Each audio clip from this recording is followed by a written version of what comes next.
Hi everyone, स्वागत है आप सभी का। इस वीडियो में हम फिज़िक्स के कुछ इंपॉर्टेंट क्वेश्चंस करेंगे।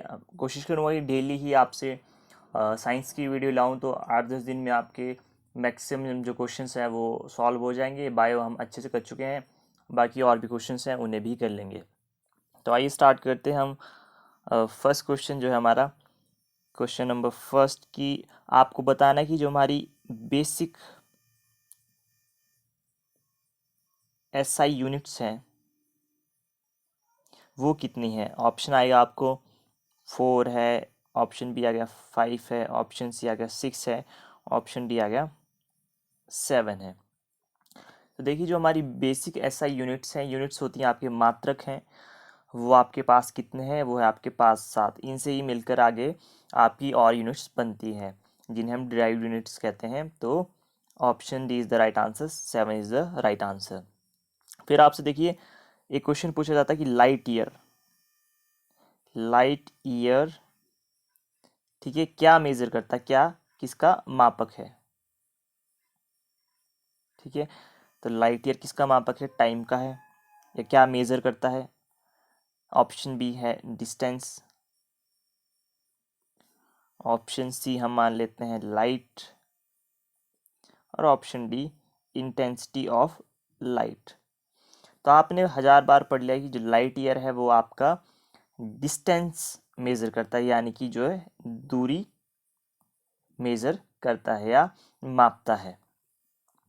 नेक्स्ट क्वेश्चन है आपका कि आपको S I unit, S I मात्रक बताना है किसका, ल्यूमिनस ल्यूमिनस इंटेंसिटी।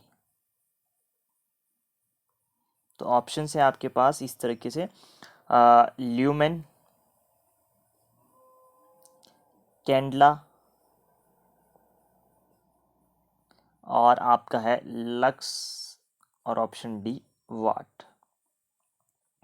तो आपको पता है जो ल्यूमिनस इंटेंसिटी है, अगर आपने अपने जो सी एफ एल्स होते हैं हमारे घर में, अगर आप उसका जो बॉक्स होता है उसके ऊपर पढ़ोगे तो आपको पता चल जाएगा कि इसकी जो बल्ब की है वो ल्यूमिनस कितनी है, मतलब ये कितनी रोशनी दे सकता है। तो इसकी जो यूनिट होती है वो होती है आपकी candela. Option B is the right answer.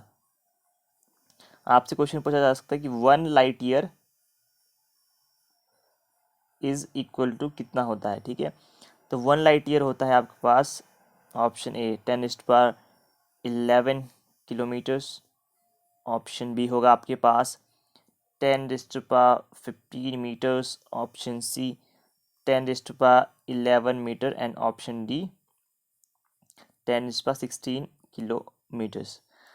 तो अब लाइट ईयर का, अगर आप मीटर किसकी यूनिट होती है, डिस्टेंस को मेजर करते हैं हम। तो देखिए, इससे आप बिल्कुल पता चल गया आपको कि हाँ, जो आपका लाइट ईयर है वो आपका डिस्टेंस मेजर करता है, और 1 लाइट ईयर जो होता है आपका 10⁻16 मीटर के इक्वल होता है। मे भी आपसे पूछ लिया जाए। नेक्स्ट है आपका एम्पियर।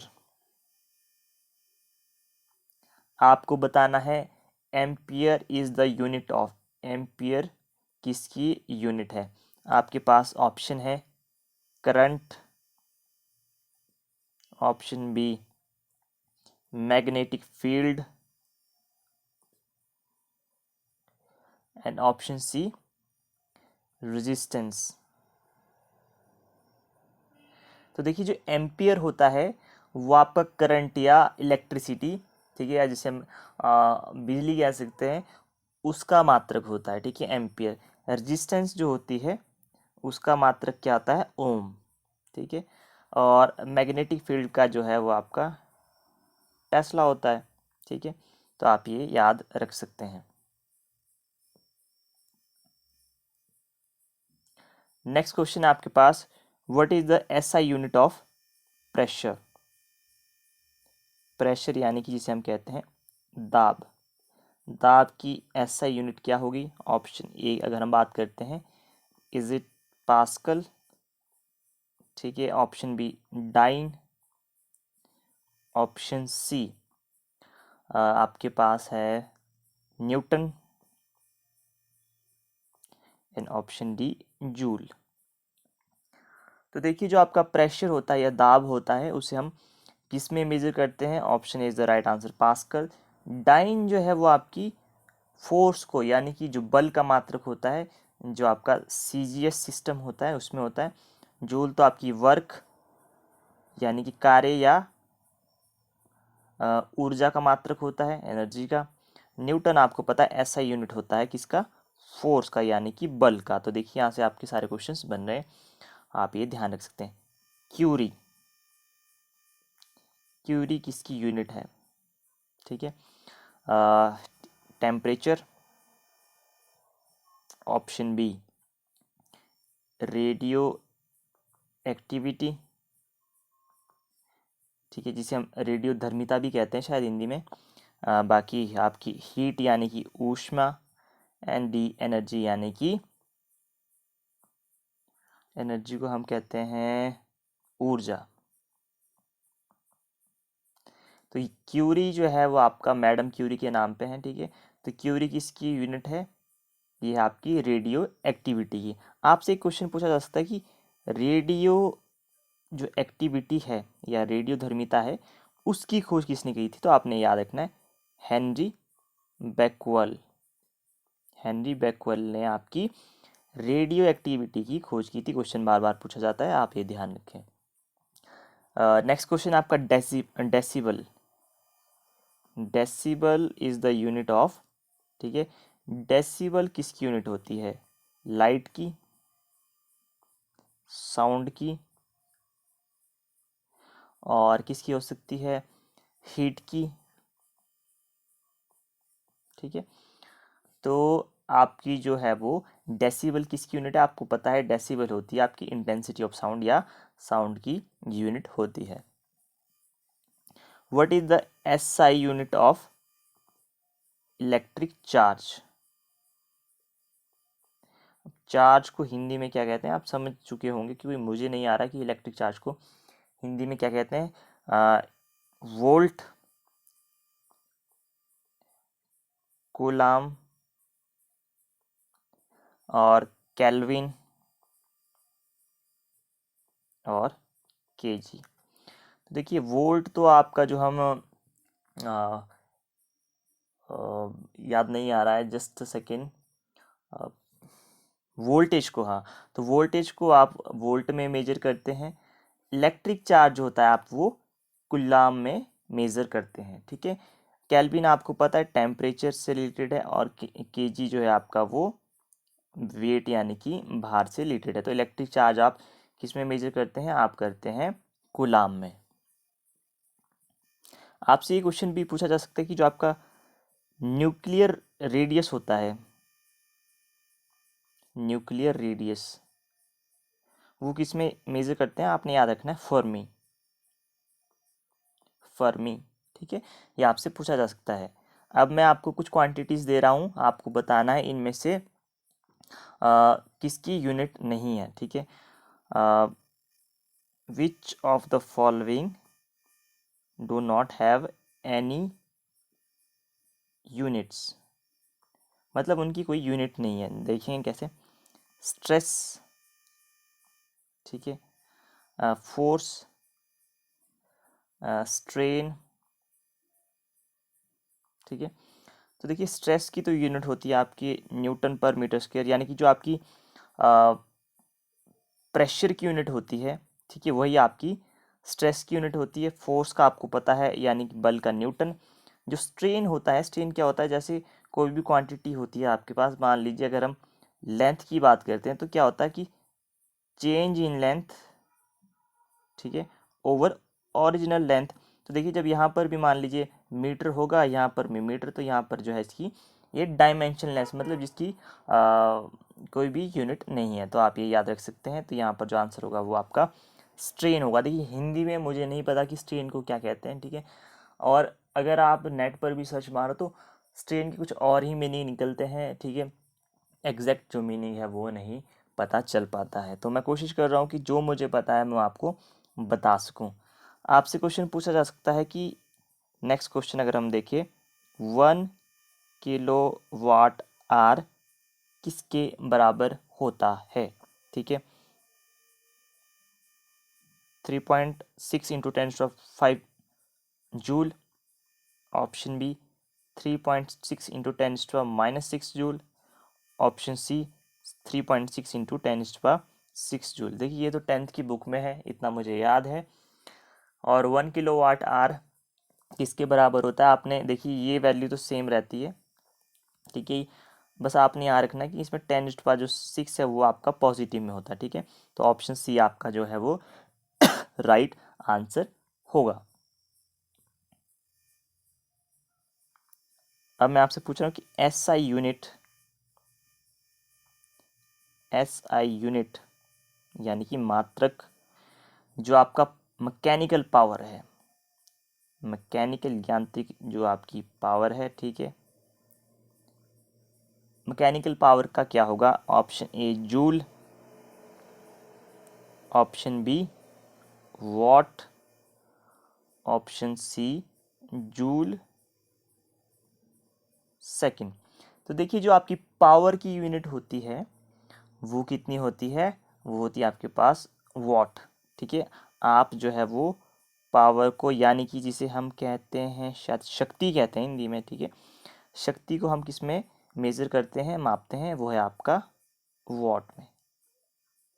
और पावर क्या होता है आपका, वो होता है आपका वर्क डन ओवर टाइम, मतलब वर्क को हम कहते हैं कार्य बटा समय, ठीक है। तो आप ये याद रख सकते हैं। आपसे क्वेश्चन पूछा जाता है कि एक हॉर्स पावर, ठीक है, एक हॉर्स पावर कितने वॉट्स के बराबर होता है। तो ऑप्शन दिए जाते हैं आपको 470, option B 740, 640, option C 746, option D 764। तो देखिए एक हॉर्स पावर में कितने वॉट्स होते हैं, ये होते हैं आपके पास 746। तो आप ये याद रख सकते हैं।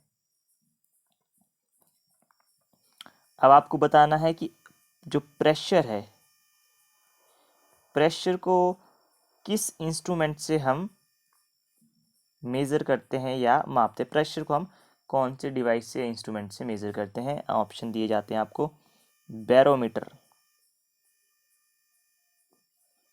ठीक है, और आपको एनीमोमीटर, ठीक है, थर्मोमीटर तो आपको पता ही है, थर्मोमीटर टेम्परेचर। तो देखिए प्रेशर को जो है हम वो बैरोमीटर से मापते हैं। और आई थिंक जो बैरोमीटर की खोज किसने की थी, टॉरी सैली। आप यही भी याद रख सकते हैं, क्वेश्चन पूछा गया है, ठीक है। तो आप इन चीज़ों को ज़रूर याद रखें। आइए देखते हैं हमारे नेक्स्ट क्वेश्चंस क्या होंगे। आपको बताना है जो हमारा एक प्रिंसिपल होता है conservation of linear momentum, conservation of linear momentum. Conservation होता है जैसे आपका कंजर्वेशन ऑफ एनर्जी होता है, ऊर्जा का संरक्षण नियम होता है, वैसे ही आपका लीनियर मोमेंटम को हम कहते हैं रेखीय संवेग। अब देखिए इसमें क्या होता है कि जो आपका रेखीय संवेग है वो मतलब कंजर्व रहता है, संरक्षित रहता है, ठीक है। मैं आपको बता रहा हूँ। अब ये बताना कि जो कंजर्वेशन ऑफ लीनियर मोमेंटम है, ठीक है, ये जो प्रिंसिपल है इसका फिजिकल लाइफ में, रियल लाइफ में क्या एप्लीकेशन है, कहाँ ये आपको देखने को मिलता है। तो हम बात करते हैं option A rocket, helicopter, jet या एरोप्लेन। तो जो रेखीय संवेग का संरक्षण का जो नियम है ठीक है, वो आपको जो रॉकेट्स होते हैं उसमें देखने को मिलता है। तो ये आपका राइट आंसर है।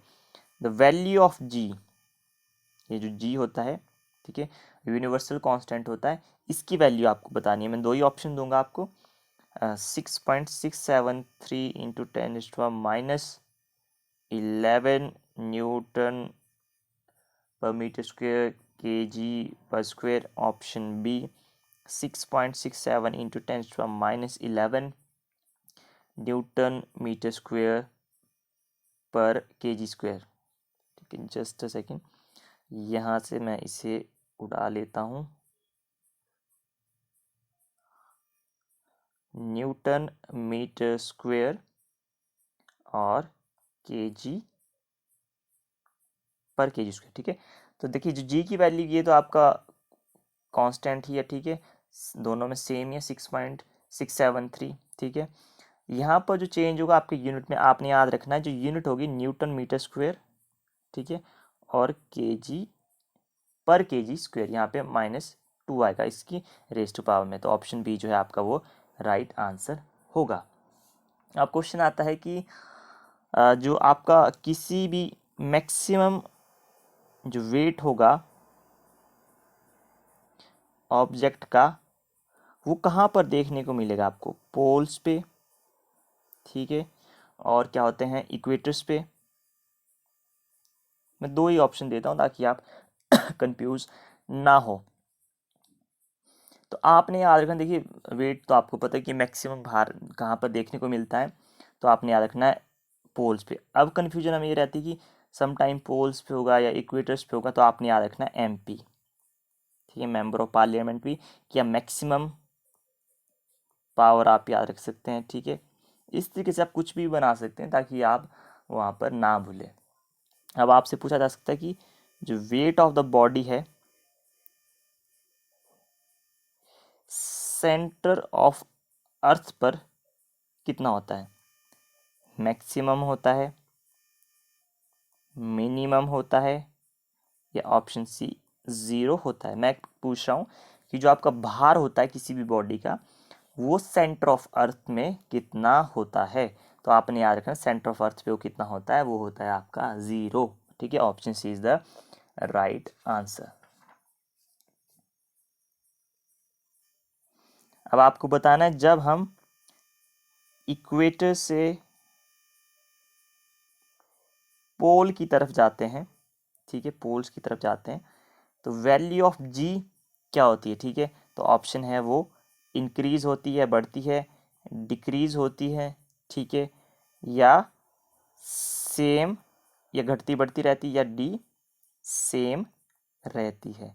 तो आपको मैंने बताया कि जब आप इक्वेट पोल्स पे आपकी मैक्सिमम होती है, ठीक है, तो जब आप इक्वेटर्स की पोल की तरफ जाओगे तो वो क्या करने लगेगी, वो जो जी की वैल्यू है ग्रेविटी की या गुरुत्वाकर्षण या जिसे हम ग्रेविटी है उसकी जो वैल्यू है वो आपकी बढ़ने लग जाएगी। ठीक है, तो ऑप्शन बी जो ग्रेविटी है, आपको हिंदी में मुझे याद नहीं आ रहा कि इसे कहते हैं क्या है, ठीक है, तो गुरुत्व बल कहते हैं शायद, तो वो जो है आपका इंक्रीज होने लग जाएगा जब आप इक्वेटर से पोल्स की तरफ जाएंगे, क्योंकि पोल्स पर तो मैक्सिमम होती है। ठीक है, तो आपको ये याद रखना है। जो आपके सैटेलाइट्स होते हैं जिन्हें कहते हैं हम जियो स्टेशनरी, जियो स्टेशनरी जो सैटेलाइट्स होते हैं आपके, ठीक है, उनका जो एक चक्कर लगाते हैं वो, ठीक है, गोल गोल चक्कर लगाते हैं ऑर्बिट में, ठीक है, वो कितने टाइम का होता है? ठीक है, 2 घंटे का होता है, ठीक है, 12 घंटे का, 16 घंटे का, या 24 घंटे का। ठीक है, तो जो हमारे सैटेलाइट्स होते हैं जो उनका वो पृथ्वी का एक चक्कर लगाते हैं, वो कितने टाइम में लगाते हैं? ऑप्शन डी 24 घंटे। ठीक है, तो आप इस तरीके से याद रख सकते हैं। आपसे पूछा जा सकता है जो वेट है, ठीक है, वो आपका मून पर कितना रह जाता है? ठीक है, एक्चुअल जो आपका वेट है अर्थ पे। ठीक है, क्वेश्चन ये है कि जो आपका भार है वो चंद्रमा पर कितना रह जाएगा अगर आपका अर्थ पर जो उसका एक्चुअल वैल्यू है। ठीक है, तो ऑप्शन ए 1/6 रह जाएगा, वो जो अर्थ पे है, धरती पर है, 1/8 रह जाएगा, या 1/4 रह जाएगा। तो आपको पता है कि वहाँ पर जी की वैल्यू कम होती है। ठीक है, तो आपका जो एक्चुअल वेट है, मान लीजिए अगर आपका 90 kg अर्थ पर है, धरती पर है, तो आप वहाँ पर हल्के हो जाएंगे। मोटापा घटाने का सबसे बेस्ट तरीका है, और वहाँ पर आप सीधे ही कितने रह जाएंगे? 15 kg। तो option is the right answer. ठीक है, तो इस तरीके से आप याद रख सकते हैं। देखते हैं और क्या है। जो हमारा नेक्स्ट क्वेश्चन है कि वॉशिंग मशीन जो है आपकी, वॉशिंग मशीन, वॉशिंग मशीन आपके कौन से सिद्धांत पर काम करती है? सेंट्रीफ्यूगेशन, जिसे हम कहते हैं अपकेंद्रीकरण, शायद अपकेंद्रीकरण ही कहते हैं, अपकेंद्रीकरण, या ऑप्शन बी डायलिसिस, या डिफ्यूजन। ठीक है, तो इसका जो प्रिंसिपल होता है वॉशिंग मशीन का, वो आपका सेंट्रीफ्यूगेशन यानी कि अपकेंद्रीकरण ही होता है। तो आप ये याद रखें। आपसे क्वेश्चन पूछा जाता है which is most elastic, which is यानी कि लचीला। Option A rubber, option B steel. ठीक है, देखिए कुछ और कॉन्सेप्ट है, हम इसके बारे में कभी और बात करेंगे कि स्टील जो है वो आपका क्यों मोर इलास्टिक होता है। ठीक है, लगता तो रबड़ ही है क्योंकि हम खींचते हैं और वो अपनी शेप वैसी ले लेता है, बट इसका कुछ और लॉजिक होता है, स्टील ही मोस्ट इलास्टिक क्यों होता है। आपके पास समय कम है, आपको आंसर से मतलब है, तो option B is the right answer. कभी आपसे पूछा जा सकती है law of flotation, law of flotation जो है वो किसने दिया है, मतलब जो आपके तैरने का जो सिद्धांत है, ठीक है, वो आपने ऐसे याद रख सकते हैं, आर्किमिडीज। ठीक है, तो आप ये चीज़ें याद रख सकते हैं। आपसे क्वेश्चन पूछा जाता है कि जो बर्नौलीज थ्योरम होती है आपकी, बर्नौलीज, ठीक है, जो बर्नौलीज थ्योरम है वो कौन सा कंजर्वेशन करती है, कौन सा किसका संरक्षण करती है? एनर्जी का, ऊर्जा का संरक्षण करती है, वर्क का संरक्षण करती है, या मास यानी कि द्रव्यमान का संरक्षण करती है, बर्नौलीज थ्योरम। तो आपने याद रखना है कि जो बर्नौलीज थ्योरम है, देखिए हिंदी में भी ये होती है, इंग्लिश में भी यही है बर्नौलीज, तो जो आपका ऊर्जा का संरक्षण ये करती है, तो इसमें आपने याद रखना है, option is the right answer. जो आपकी लिक्विड ड्रॉप्स होती हैं, ठीक है, वो स्फेरिकल होती हैं। ठीक है, गोल तो नहीं कह सकते बट चलो मान लेते हैं कि गोल होती हैं। ठीक है, तो वो किस कारण होती है? ऑप्शन ए सरफेस टेंशन, जिसे हम कहते हैं पृष्ठ पृष्ठ तनाव, ऑप्शन बी कैपिलरी। ठीक है, तो देखिए जो हमारी ड्रॉप्स होती हैं वो स्फेरिकल शेप्स की क्यों होती है? वो होती है आपकी सरफेस टेंशन यानी कि पृष्ठ तनाव। और जो हमारे पौधे होते हैं, ठीक है, जो अपना वो खाना पीना बाकी पार्ट्स में लेके जाते हैं, वो आपका कौन सा सिद्धांत होता है? वो होता है आपका कैपिलरी एक्शन। या फिर जो आपकी जब आप घर में जो दिया जलाते हैं, जो उसकी यहाँ पर बत्ती बनाते हैं, ठीक है, और जो यहाँ पर तेल तो यहाँ पर होता है, तो खुद वो यहाँ से जो ऊपर को फ्लो करता है वो आपका कैपिलरी एक्शन होता है। तो आपको ये तो पता ही है, ठीक है, ये तो बताने की ज़रूरत ही नहीं है। और देखते हैं किलोवाट। ठीक है, किलोवाट तो आपको मैंने बता ही दिया था कि जो किलोवाट है आपका वो क्या मेज़र करता है? वो मेज़र करता है आपका पावर। और अगर आपसे बाकी क्या क्वेश्चंस पूछे जा सकते हैं, मैं देखता हूँ शायद कुछ और हो।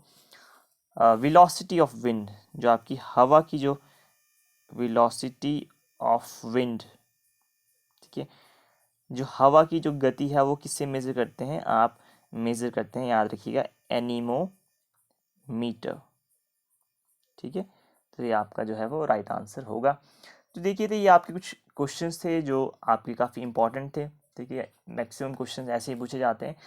और मेरे पास जो बुक है उसमें आपके पास 7 या 8 चैप्टर्स हैं। ठीक है, तो डेली वीडियो डालेंगे तो हो जाएगा आपका एग्ज़ाम से पहले, और इम्पॉर्टेंट जो आपने पहले ही पढ़ लिया होगा। तो आपको वीडियो कैसी लगी आप बता सकते हैं, कैसी अप्रोच है, और सब्सक्राइब ज़रूर करें।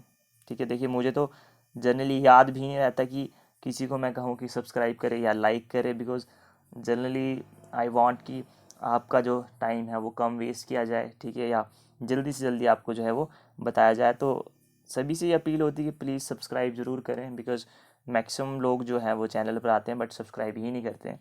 चलो, अपनी मर्ज़ी है। मिलते हैं आपसे नेक्स्ट वीडियो में, अच्छे से प्रिपेयर करें। Till then have a good time, take care.